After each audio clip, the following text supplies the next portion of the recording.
In the summer of 1964, a British newspaper held a photograph it was too frightened to print. Two men on a sofa in a Belgravia flat. One was a lord who sat in Parliament, a household name.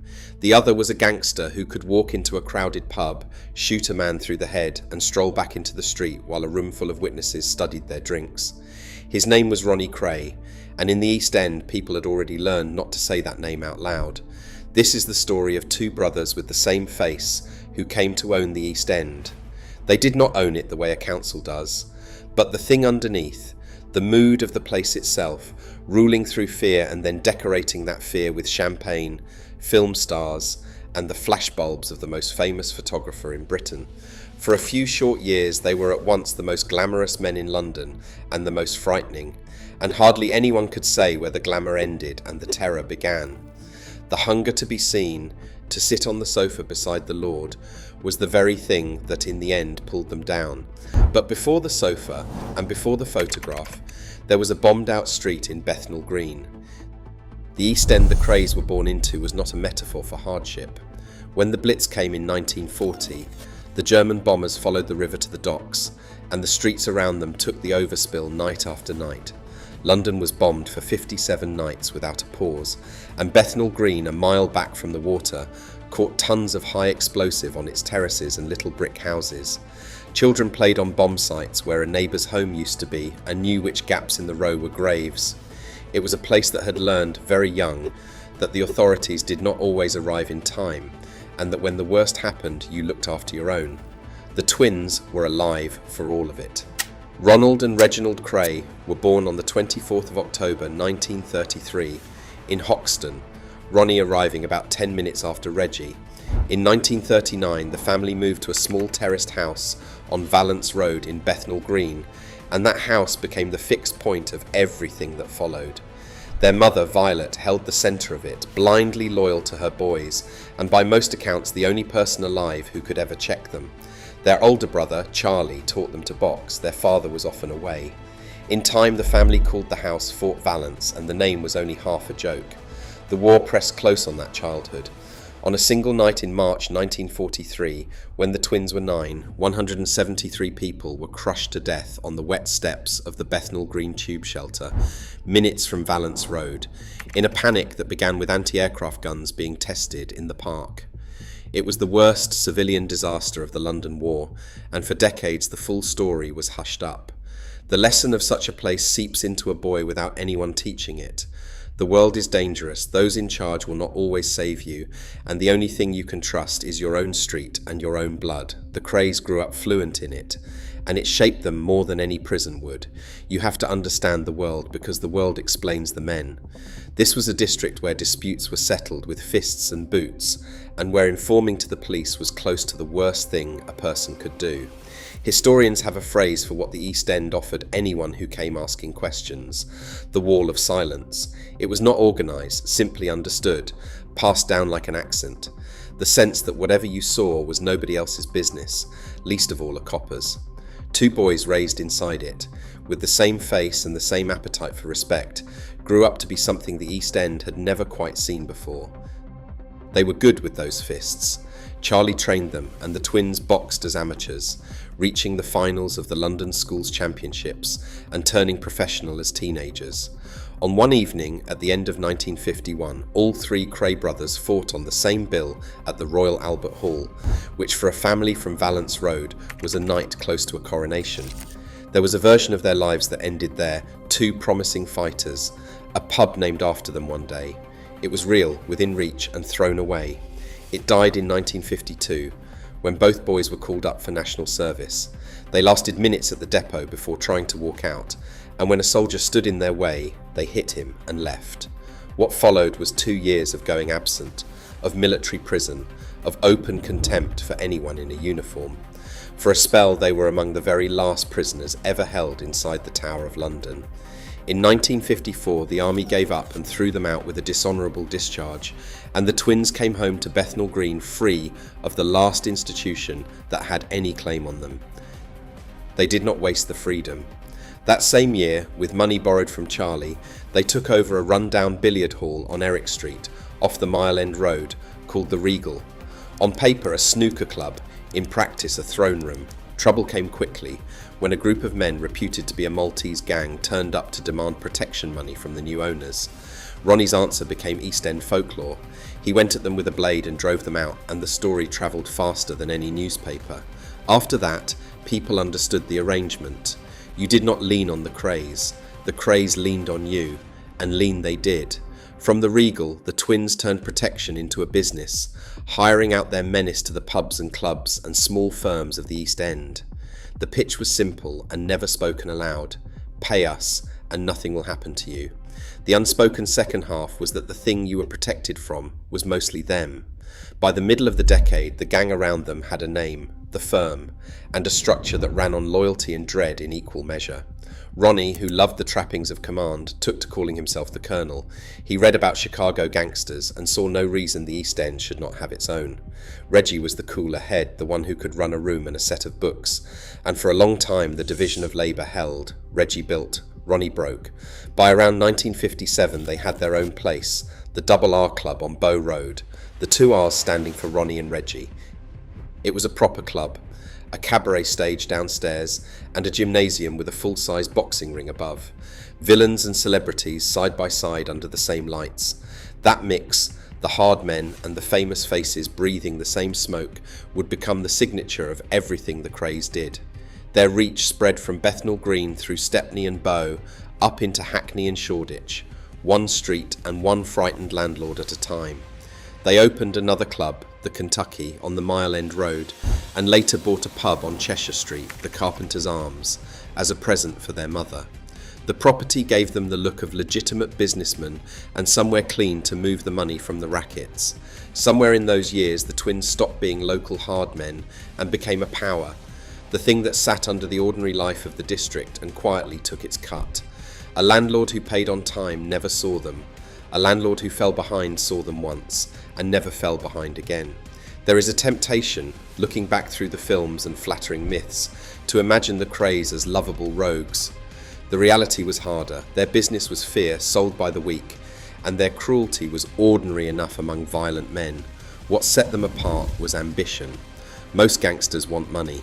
Ronnie Kray wanted an empire, and he wanted the world to know his name, and it was that second hunger that would carry them out of the East End entirely, but a power that only frightens publicans can still be ignored by the rest of London. What the twins wanted, especially Ronnie, was what the East End could never give: class, respectability, a foothold in the West End, and in 1960 the government handed it to them almost as a gift. The gift was a change in the law. The Betting and Gaming Act of 1960 legalised gambling across the country, meant to push criminals out of the back rooms and into the daylight where honest men could run honest casinos. What it actually did, as the twins' own biographer would later observe, was hand the criminals a licence to print money and a legal front to do it behind. The Krays grasped the opportunity faster than the legislators, and they found their club in Knightsbridge, an elegant gambling house in Wilton Place called Esmeralda's Barn. Their business advisor, a clever man named Leslie Payne, engineered the acquisition, and the previous owner was persuaded, under a shadow everyone understood, to sign the place over for a sum the accounts still argue about. Precisely how the twins came into it, and whether the slum landlord Peter Rackman was ever really involved, remains disputed, and honesty demands we leave the doubt in rather than tidy it away. What is not in doubt is what the club did for them. Charlie Kray called it a three-tiered barn of gold, and for a while it was exactly that. To lend the thing polish, they installed a genuine, if impoverished, aristocrat on the board, Lord Effingham, for a modest weekly stipend, so the notepaper of an East End protection racket could carry a real title. The twins called him, with the affection of men who owned him, Effingham. There is a telling irony in Esmeralda's Barn. They were superb at crime and hopeless at business. The club Charlie had called a licence to print money soon began to lose it, because Ronnie extended credit to gambling friends who never paid, and the books were run with a gangster's contempt for accountancy. By the end of 1963, the place was drowning in debt and tangled up in tax trouble, and the twins let it go. The straight world had rules, and they did not bend for menace the way East End landlords did, but the failure did not slow them. The club had already done its real work, carrying them across the river, out of Bethnal Green and into the West End, and once they had tasted that air, they were never going back. Now the two worlds truly touched. In the East End, a man might be dangled off a roof for a missed payment. In Knightsbridge, that same evening, the men who had ordered it were pouring champagne for actors and singers and the idle rich. The famous came and kept coming. The Hollywood tough guy actor George Raft, who fronted a glittering West End club himself, moved in their circle. Judy Garland, at the height of her fame, was invited back to Valence Road, where, the story goes, she sang Somewhere Over the Rainbow for Violet Kray in the front room of the little house behind the barricades. The actress Diana Dawes, the young Barbara Windsor, the boxer Sonny Liston, all drifting into the Krays' orbit because the Krays had become, impossibly, fashionable. And then, in 1965, came the photograph that sealed it, the one taken in flattery rather than fear. David Bailey, the most celebrated portrait photographer in Britain, placed the twins in his famous collection of the era's icons. Two gangsters in stark black and white, on the same wall as the pop stars, the models, the artists. The Kray twins were no longer just feared, they were collected, and that is where the trap was waiting, because a man photographed by David Bailey and toasted by film stars has a great deal to lose, and a great deal of powerful company that would rather he were never looked at too closely. To see how far that company would go to protect them, go back to the summer before the Bailey portrait, and a different photograph altogether. In the summer of 1964, the Sunday Mirror ran a front page that made Westminster go cold. Under a headline about a peer and a gangster, it reported that Scotland Yard was investigating a relationship between a prominent member of the House of Lords and a leading figure in London's underworld. It named no one. The following week it went further, telling readers there was a photograph it dared not print. The peer was Lord Boothby, a well-connected Conservative grandee and popular broadcaster. The gangster was Ronnie Kray. The picture, taken in Boothby's Belgravia flat, showed the two on a sofa, along with a young man who was Boothby's lover. In an age still raw from the Profumo affair, which had nearly toppled a government the year before, the political class saw a scandal that could be worse.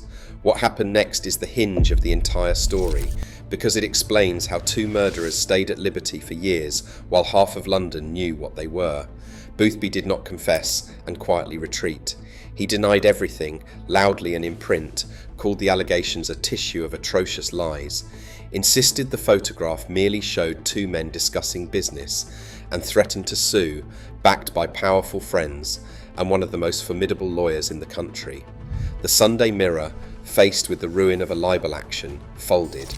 It sacked its editor, printed an apology and paid Boothby £40,000 in damages, an enormous sum then, the better part of £1 million today.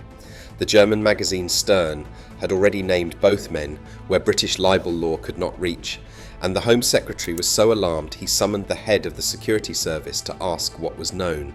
And yet the effect, in Britain, was silence, because after the settlement Fleet Street was terrified.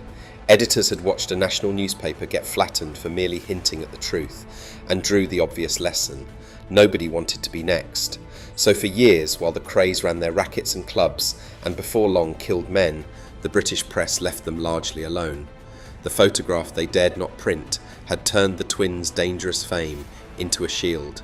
Their entanglement with the establishment did not expose them, it protected them, because the men who could have brought them down were now the men who most needed the silence kept.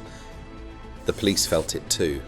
One detective had been quietly building a case against the twins in those very years. A Scotland Yard officer named Leonard Reed, known as Nipper for his small size and his refusal to let go once he had his teeth in something. Told in effect to have a go at the Krays, Red went patiently to work with a small team, but he ran into the same two walls. In the East End, no one would talk. And higher up, the swirl of publicity and official denial around the Boothby affair poisoned everything he gathered. When the twins were finally charged in early 1965 with demanding money with menaces from a man named Hugh McCowan, owner of a West End club called The Hideaway, it should have been the case that finished them. It was not. The prosecution's chief witness was picked apart, the jury could not be sure, and after a retrial the Krays walked out free and grinning and promptly took over the very club at the centre of the case. Ronnie had himself photographed making friendly small talk, and the firm orchestrated complaint letters against the police, turning the law's failure into propaganda. For a moment, it must have seemed no rule finally applied to Ronnie and Reggie Kray. The establishment had, without quite meaning to, become their protector, and the brothers had never felt safer. But the photograph on the sofa was never going to be the thing that undid them. What undid them came from inside the firm itself, and it began with a single act of violence in a pub Ronnie Kray had always hated. By the middle of the decade, the twins had a rival across the river, the Richardson gang of South London, led by the brothers Charlie and Eddie Richardson, and known for a cruelty even the Krays found notable. A Cold War ran between the two firms, and in the spring of 1966 it turned hot. A gunfight at a club in Catford left one of the Richardsons' associates dead, and much of that gang facing prison, clearing the ground on the south side and leaving the Krays as the last great firm standing. Into that charged moment walked George Cornell, a hard, sour man, once an East End boy himself, before he joined the Richardsons. In front of a table of other villains, Cornell was said to have called Ronnie Kray a fat poof. To most men that is an insult. To Ronnie, whose entire self was built on respect, and whose sexuality was an open secret he guarded with menace, it was very nearly a death sentence, and he did not forget it. On the 9th of March 1966, word reached the twins that Cornell was drinking brazenly on their own turf. He was in the Blind Beggar, a plain pub on the Whitechapel road where the poor went to drown their sorrows. It was around 8:30, only a handful of people inside. Ronnie walked in with another member of the firm who fired 2 shots into the ceiling as a warning. Cornell looked up from his stool and, seeing who it was, said something sardonic. "Well, look who's here." Ronnie crossed the floor, took out a 9mm Luger and shot him once through the forehead, calm as a man paying for his drink. There is a story, repeated so often it has become part of the legend, that a Walker Brothers record was playing as Cornell died, and that a stray bullet caught the machine, so the line about the sun not shining anymore stuck and repeated over the body. Whether that is true, no one can now say, and it belongs more to myth than to evidence. What is certain is what happened next. Ronnie walked out, and although people had seen exactly who did it, not one of them would tell the police a thing. The wall of silence held. Ronnie Kray had committed a murder in front of witnesses, in a public house, and walked back into the London night a free man. It was the moment the twins became untouchable in their own minds, and though they could not see it, the beginning of the end. A killing changes the arithmetic of fear. The men around them had signed up to break legs, not to keep a murder secret for the rest of their lives, and everyone now understood that the twins would kill, and that anyone who knew too much was a liability. It began, slowly, to rot the firm from the inside. Ronnie's appetite for spectacle did not slow. Late in 1966, the firm arranged the escape of a violent prisoner named Frank Mitchell, a giant of a man known as the Mad Axeman, from a work party on Dartmoor. Ronnie had known him inside and fancied himself Mitchell's champion. The plan was to spring him and then win a proper release through a campaign of letters to the newspapers, half gangster and half showman. But once free, Mitchell was a huge, frightened, uncontrollable man, hidden in a London flat, impossible to keep and impossible to send back.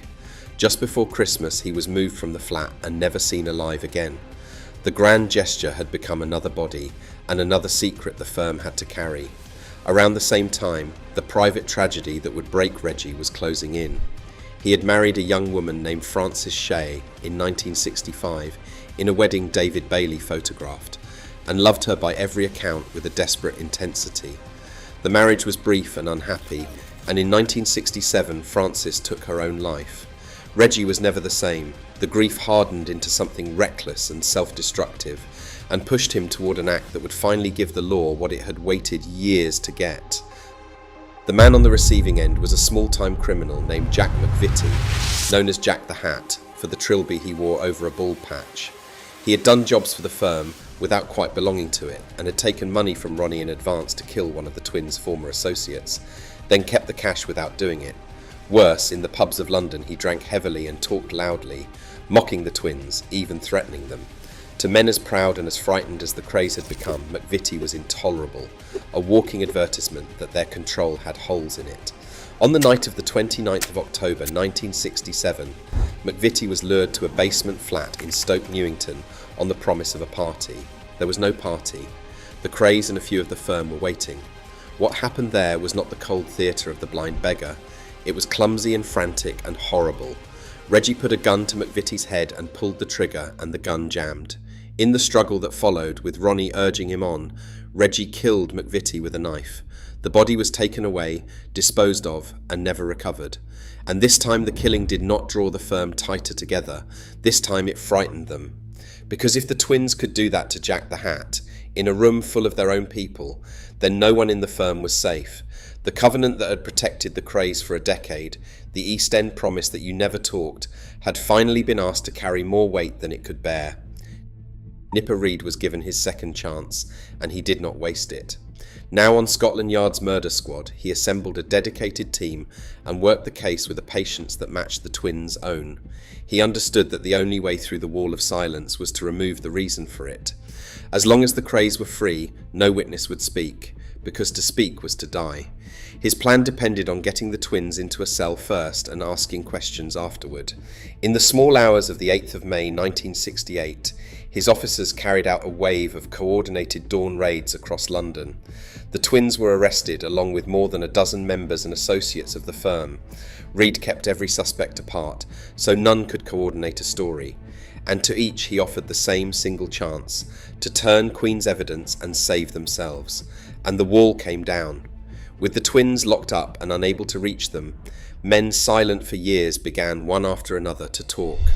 The fear that had held everything in place drained away the moment the twins were behind a locked door, and the same reach and reputation that had made them legends now filled a courtroom with witnesses.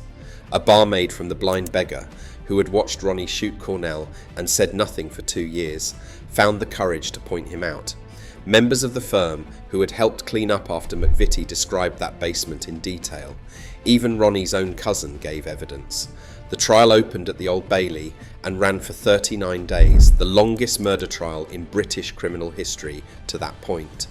Evidence impossible to gather for a decade now arrived in a flood. Both twins were convicted of murder, Ronnie for Cornell, Reggie for McVitie. The judge, Melford Stevenson, told them society had earned a rest from their activities and sentenced each to life imprisonment with a recommendation of at least 30 years, the longest sentences ever handed down at the Old Bailey for murder. Their brother Charlie was given 10 years for his part. The fame the twins had chased all their lives had at last done the one thing they never intended. It had made them the most watched criminals in the country, and there was nowhere left to hide. The men who had wanted so badly to be seen would spend the rest of their lives out of sight. Ronnie's mind, always fragile and which the doctors would formally call paranoid schizophrenia, deteriorated behind bars, and he was moved to Broadmoor, the high-security psychiatric hospital, where he lived out his days. Reggie moved through the prison system decade after decade, a model prisoner by most accounts, tending the myth even as the 60s receded into history. For a time in the early 70s, the brothers were held together at Parkhurst on the Isle of Wight, after their mother petitioned to have them reunited, until Ronnie's deteriorating mind forced them apart again. In 1982, Violet died, the one person who had ever held them steady, and the authorities allowed the twins out under heavy guard to attend her funeral, handcuffed to their escorts, their first appearance in the outside world in years. Even then, a crowd gathered simply to watch two aging men in handcuffs stand at a graveside. The legend had already outlived the empire, and it was still growing. Extraordinarily, the fame kept earning. From inside prison, the brothers and Charlie ran a bodyguard business, and it is reported, though it belongs among the stories told more often than firmly proven, that when Frank Sinatra visited England in the mid-1980s, he hired something like 18 of their men for protection. Whether or not the twins ever truly rubbed shoulders with Sinatra in their West End heyday, as the legend claims, the truth is stranger and sadder. By the time his name and theirs were linked, the twins were locked away, selling the one thing they had left, their reputation for menace by the day. Ronnie Kray died of a heart attack in 1995, aged 61. His funeral turned Bethnal Green into something close to a state occasion. The coffin went on a horse-drawn hearse through the old streets, Tens of thousands lined the route, and for an afternoon, the East End stood still for one of its own. Reggie followed him only at the very end. Dying of cancer, he was released on compassionate grounds in August of 2000 and died a few weeks later, on the 1st of October. At his funeral, they played Frank Sinatra singing My Way, and once again the East End came out in its thousands to line the road. The brothers were buried together at Chingford Mount Cemetery, in a tidy family plot alongside Violet and Francis and the rest of the Krays, a quiet green corner far from the West End rooms they had once conquered. Walk the ground today and you find a strange doubling, the same trick of glamour and grief that ran through their whole lives. The world that made them is largely gone. The little house on Valence Road was demolished in the clearances that swept the old East End away, and the tight, silent community that had shielded them was broken up and rehoused across Essex and beyond. Tens of thousands of families scattered from streets that had held them for generations. In that sense, the Krays outlived their own kingdom, but the myth stayed behind and put down roots. The Blind Beggar still stands on the Whitechapel Road, a comfortable pub, now with a beer garden, where you can order lunch a few feet from where Cornell died. Polici's, the little cafe on the Bethnal Green Road where the twins ate breakfast and did business, still serves its tea. There have been films, one in 1990 and another in 2015, with a single actor playing both brothers, and walking tours, and always fresh flowers on the grave, which brings us back, at the last, to the photograph. Two men on a sofa, a lord and a killer, and a country that could see them perfectly clearly and had agreed, for its own protection, not to look. That was the secret at the heart of the Krays. Not that they were hidden, but that they were in plain sight the whole time, drinking with film stars, posing for the cameras, walking out of pubs where everybody knew what they had just done. They ran the East End by making themselves impossible to talk about, and they wanted, more than money, more than safety, to be seen and admired and remembered. In the end, they got their wish. They are remembered. It is only that the thing they most wanted, the spotlight they chased from a bombed-out street all the way to Knightsbridge, turned out to be the one thing their kind of power could not survive. The moment London finally looked at them straight, the empire was already over. If you found this one worth your time, YouTube reckons the video now showing on your screen is right up your street, so go ahead and click it. And if you want more stories like this, the rise and fall of the places that made Britain, subscribe before you go.